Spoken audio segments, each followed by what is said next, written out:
You're watching the Business Channel, creating business class programs. Santander is a global corporate and retail bank, and John Williams is the head of its Breakthrough program, and he's with me now. Hello to you. Hello. Now, can you tell me first of all, for people who don't know Santander, what is it, what does it do? Yes, indeed. Santander is a global bank, has primary operations in 10 countries around the world. Obviously, it's well known as a Spanish bank, and in fact, the bank was born in Santander on the north of Spain in 1857. So we've been around for quite a long time. And Santander UK is a major part of that bank. We generate about 13 or 14% of the bank's profits in the UK, almost all of that coming from operations which are within the UK. Now tell me about Santander's operations in Brazil. Brazil is a major market for us. It represents about 23 or 24% of our annual profits, and of course despite the slight flattening out in the economy over the last year or two, is still a major emerging economy. We have a substantial banking presence there. I think we are, in fact, the largest international bank in Brazil, and we are third in size relative to all of the other banks in Brazil. We, from the perspective of Santander UK, clearly take an interest in the bank's operations in Brazil because it represents a potentially major market for our company clients here in the UK.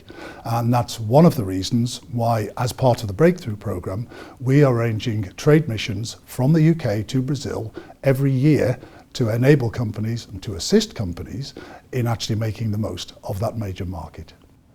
Now, you mentioned the Breakthrough programme. Now, what is that all about? The Breakthrough programme is a programme designed by Santander UK specifically to help fast growth SMEs, small and medium-sized enterprises, to unlock their potential.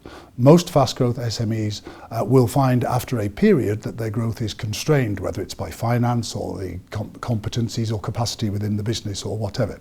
And we did a piece of research in December 2010 through Experian and identified that really two things which were vitally important.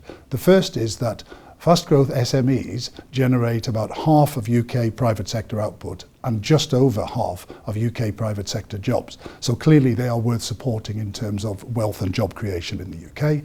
And secondly, that there is a substantial funding gap for fast growth SMEs between the £500,000 and £10 million turnover range. Below £500,000, angels will normally be interested. Above the £9-10 million mark, venture capitalists, private equity houses are obviously interested.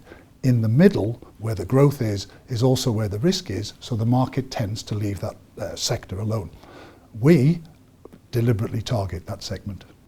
So you've got this £200 million over 5 years to lend to SMEs, but you're not just lending the money, you're also providing masterclasses and mentoring and other things. Tell me about that. That's absolutely right. We take the view that there's a lot more to growing a business than simply money. And whilst, of course, we are a bank and therefore finance is what is the thing that we do, nevertheless, we are conscious that our fast growth SME clients need more than just money to enable them to secure the growth of which they are capable. So we act as a conduit, an aggregator for other support services in addition to the finance that we make available to the businesses. For example, if we say there are 5 core functions to a business: strategy, finance, marketing, operation and HR. The Breakthrough programme addresses all 5 of those core functions of the business. So we work with businesses on their strategy, helping them to talk to their peers and to companies who are further down the growth curve.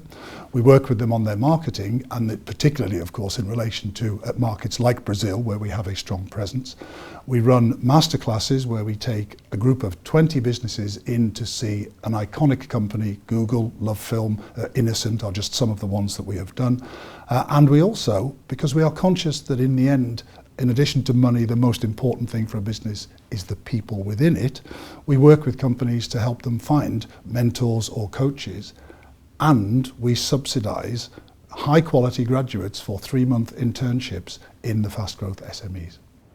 Now, what do you think that businesses and directors generally should do to avoid being left behind on Brazil and getting into the Brazilian market, and how can Santander help them? So the first thing very clearly is that companies should avail themselves of the knowledge about the market in Brazil, which enables them to make a a conscious and confident decision about whether or not Brazil is the right market for them, because it's not the right market for absolutely everybody. For whom it is the right market, the opportunities are enormous.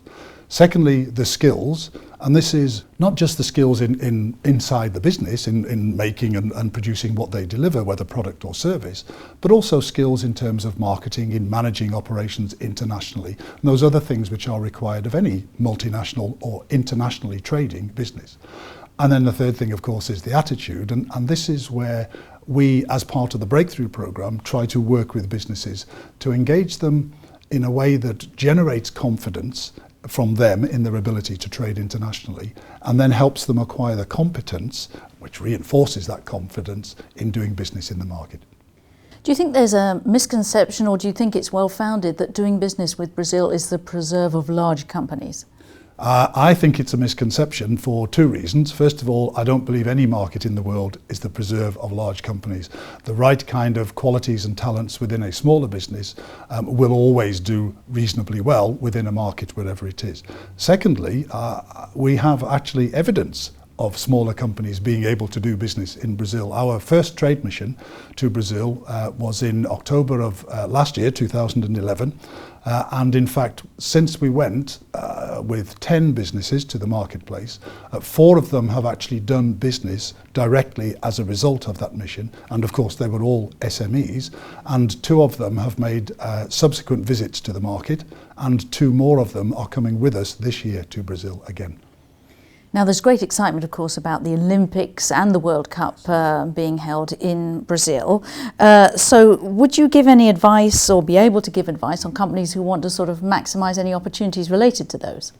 The first thing is to recognise that a project of the size of the World Cup or the Olympic and Paralympic Games is a huge project. And for an SME to engage with a project of that size requires a particular approach, I think, really. And that approach is wrapped around finding out who the Tier 1, Tier 2 and Tier 3 contractors will be, because it's highly unlikely that unless very, very specialist, an SME will get direct access to major contracts on a project like that. However, for example, I think the average size of contracts on the Olympic Games, other than the Tier 1 major ones, was around £20,000. So there's an opportunity there for smaller businesses to do business which is accessible and profitable. Now, do you work with the UK and Brazilian governments at all? And if so, is there any change that you'd like to make in perhaps regulations or red tape to make it easier for your clients? We work very closely with elements of the UK government, particularly, of course, UK Trade and Investment, which is the government's support arm for international trade. And I think, in a way, there are three areas which affect trade, or the ability of a business to trade. The first is what I might call border in, which is their ability here in the UK to make themselves capable of doing international trade. The second one would be border out, which is outside the UK border, the things which are done in the marketplace, say this in this case in Brazil, which facilitate that trade to happen, whether it is making of appointments or market reports or whatever it is. And then there's the things which happen on the border. These are things like regulation, tariff barriers and stuff like that. We are very keen to work with, and we do work with, chambers of commerce, including international chambers of commerce, business groups, support groups for companies around, I suppose, representation to government about the sort of barriers that exist for businesses, whether it be double taxation agreements or non-tariff barriers or that sort of thing around the world. And because obviously Brazil is a market which has regulations attached to it, we would be very keen to continue working with the UK government on opening up the market for business both in Brazil and Brazilian business in the UK. And finally, how do you see the development of trade with Brazil over the next few years? Any particular sectors that will be growing? I think there'll be a focus on those sectors which are inherently part of the Brazilian economy. Oil and gas would be a very obvious one to talk about. There will be some quite considerable opportunities for companies in the environmental technologies sector, low carbon technologies and things like this. And also, of course, because one of the major challenges facing Brazil is infrastructure. So companies who support infrastructure, whether it's road and rail, or indeed telecoms or energy or even health infrastructure, there will be opportunities in those sectors. And of course, there are both large companies and SMEs in the UK in all of those sectors. So we'll be looking at the opportunities for them. Well, John Williams from Santander, thank you very much. Thank you.